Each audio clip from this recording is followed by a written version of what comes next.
আজকে 27 আগস্ট আজিগড়ের যে রেপ কেসটা ঘটেছে, আজিগড়ের যে ভয়ঙ্কর যে তিলোত্তমা রেপ এবং মারার কেস, সেইটা নিয়ে আজকে এক বড়সড় আন্দোলন আছে।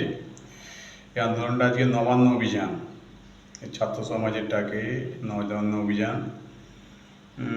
এই নবান্ন অভিযানটা যদিও ব্যাকিংয়ে পুরো বিজেপি আছে, কিন্তু এই যে এর এর যে মানে উদ্দেশ্য তো ঠিকই আছে। কারণ একজন যে বিচার প্রার্থী বিচার পাবে না, কেন বিচার পাবে না? একজন বিচার প্রার্থীকে সবসময় বিচার যেন নিবৃত্তে কাঁদছে। কেন আমরা এর আগেও অনেক ঘটনা দেখেছি, পার্ক স্ট্রিট, কামধুনি, সেখানে বিচার পেল না, মানে না পাওয়ার মতো। দীর্ঘদিন ধরে আইনি লড়াই চলবে, তারপরে দেখা যাবে একের পর এক সাক্ষ্য প্রমাণ লোপাট হবে। তারপরে এটা একটা, এই যে ঘটনাটার একটা পরিসমাপ্তি চাই, এটা এন্ড চাই। দিনের পর দিন এভাবে চলতে পারে না। তাই আজকে একটা আছে, তবে আশা করবো যেন এটা কোনো ভায়োলেন্ট রূপ না নেয়। এবং প্রশাসনের কাছে অনুরোধ করব, আজকের যে ছাত্র আন্দোলন, এই আন্দোলনের প্রতি সহমর্মিতা তারা দেখায়। তারা অনর্থকভাবে মানে কি বলবো, যেন সহ্যশীল হয়, সহনশীল হয়। তা না হলে, যদি এটা তো কোনো বিদেশি বা বাইরের দেশের ব্যাপার নয়, আমাদের দেশে আমাদেরই একজন মেয়ে, আমার আপনার ঘরের মেয়ে, যে আজকে একজন সর্বোপরি একজন ডাক্তার নিহত, মানে রেপ হয়ে নিহত হতে, এটা ভাবা যায়, এটা কল্পনাও করা যায়?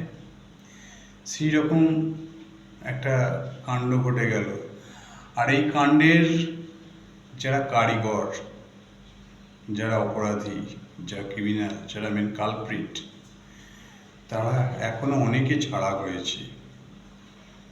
আমি বিশ্বাস করি এটা একজনের উদ্যোগে হতে পারে না, এর পিছনে অনেকের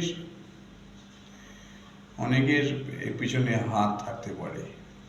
অনেকের এই অপরাধ একার দ্বারা সংগঠিত করা অসম্ভব ব্যাপার। তো থাকতে পারে অনেকজনের হাত। তো সেই জন্য আমার মনে হয় এর একটা সঠিক তদন্ত হওয়া দরকার। এবং এই ব্যাপারটি অনুধাবন করেই হাইকোর্ট এটাকে সিবিআই তদন্তে দিয়েছে। সিবিআই তার তদন্ত চালাচ্ছে, কিন্তু সিবিআইয়ের বিগত দিনের ট্র্যাক রেকর্ড দেখেও অতটা বিশ্বাস পাওয়া যায় না, অতটা আশ্বস্ত হওয়া যায় না।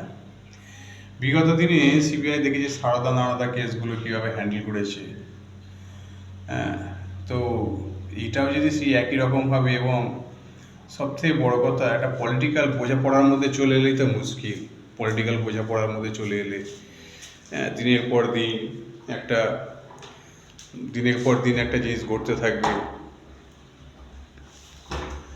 তো যাই হোক, দিনের পর দিন একটা জিনিস ঘটতে থাকবে। এবং সবচেয়ে বড় কথা, এটা কেন্দ্রের যে সরকার আছে এবং রাজ্যের যে সরকার আছে, এদের মধ্যে যদি বোঝাপড়া হয়ে গিয়ে আলটিমেটলি বিচার প্রার্থী বিচার না পায়, সেই আশঙ্কাটাই করছি। কেন ভবিষ্যতে তো এরকম হয়েছে না, সারদা নারদা কেসে আমরা দেখেছি একটা আন্ডারস্ট্যান্ডিং হয়ে গেছে। তারপর আসামিরা আজও অধরা, চোখের সামনে আমরা প্রমাণ দেখতে পাচ্ছি, লাইভ টাকা নিচ্ছি, তারপরেও তারা বিচার পায় না। সুতরাং সেই সিবিআইয়ের কাছে, কেন সিবিআই তো নিরপেক্ষ নয়, তার পেছনে কেন্দ্রীয় সরকারের পুরো অঙ্গনি হেলনে চলে, যেমনই করে। তারপরেও একটা আশা করা যায়, যদি আদালতের নেতৃত্বাধীন সিবিআই চলে, তাহলে একটা আশা করা যায় যে বিচারপ্রার্থী বিচার পাবে। কিন্তু সেই আশাটা কতদূর সদার্থক হবে, আগামী দিন বলে দেবে। আর একটা সবচেয়ে বড় সন্দেহ জাগে এই যে কেসটায়, যে প্রিন্সিপালের পিছনে এত সহৃদয় কেন? আমাদের রাজ্যের মুখ্যমন্ত্রী, যিনি একজন মহিলা, অবাক হয়ে যায়। তিনি স্বাস্থ্যমন্ত্রী, তিনি পুলিশ মন্ত্রী, সর্বোপরি তিনি একজন মহিলা। একজন মহিলা হয়ে কিভাবে একজন মহিলার সম্মানহানি এবং তার যে জীবন চলে গেল তার পিছনে, মানে তার প্রতি কতটা, মানে কি বলবো, মানে স্পর্শ, মানে কি বলবো আর কি, মানে ভাষা খুঁজে পাচ্ছি না বলার মতো। তার যে মানে কতটা আর কি, মানে দয়াহীন হলে এরকম হতে পারে, এরকম ভাষা খুঁজে পাচ্ছি না। দয়াহীন কতটা হলে এরকম কাজ করতে পারে। হ্যাঁ, আমরা দেখলাম তিনি কখন রিয়্যাক্ট করলেন। যখন রিয়্যাক্ট করলেন দেখলে বাংলার সমস্ত জনগণ কেঁপে গেছে এবং বাংলা তথা সারা ভারতবর্ষ এবং ইন্টারন্যাশনাল ব্যাপার হয়ে গেছে। তখন তিনি এই ব্যাপারটার প্রতি তিনি অনুধাবন করলেন যে না, এটা ঠিক হবে না। হ্যাঁ, এটাকে একটা ম্যানেজ করতে হবে। ম্যানেজ করতে হবে কি, তাকে ওখান থেকে সরালেন, প্রিন্সিপালকে আরজিকর থেকে সরিয়ে আবার চিত্তরঞ্জনের প্রিন্সিপাল করে দিলেন, চিত্তরঞ্জন মেডিকেল কলেজের প্রিন্সিপাল করে দিলেন। এবং এখন নাকি শুনছি ওখান থেকে সরিয়েছেন হাইকোর্টের রায়ে, এবং তাকে নাকি স্বাস্থ্য দপ্তরের একটা দায়িত্ব দেওয়া হয়েছে।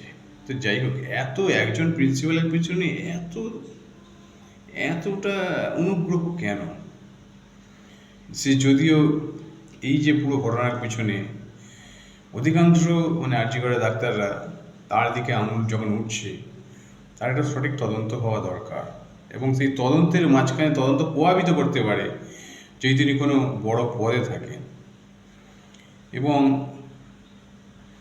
এই যে ম্যাটারটা আজকে ব্যাপারটা করছে, আমরা প্রথমে ভেবেছিলাম এই ব্যাপারটাতে অনেক ভিডিও বানাবো, তারপরে দেখলাম তিনি ইউটিউবারদের প্রতি পুলিশের যে ব্যবহার, সমস্ত একের পর এক ইউটিউবারদের নানা রকম কেস দেওয়া। আমরা ছোটোখাটো একটা ইউটিউবার চ্যানেল, তো ভাবলাম প্রতিবাদ তো আমরা করছি ফেসবুকেতে, কিন্তু আমরা যদি কোনো এরকমভাবে প্রতিবাদ জানাই, সরাসরি প্রতিবাদ, সেই প্রতিবাদের আমরা মানে কি বলবো, সেই প্রতিবাদ করতে গিয়ে আমরা একটা মানে রোষের শিকার না হয়ে যায়, প্রশাসনের রোষের শিকার না হয়ে যায়।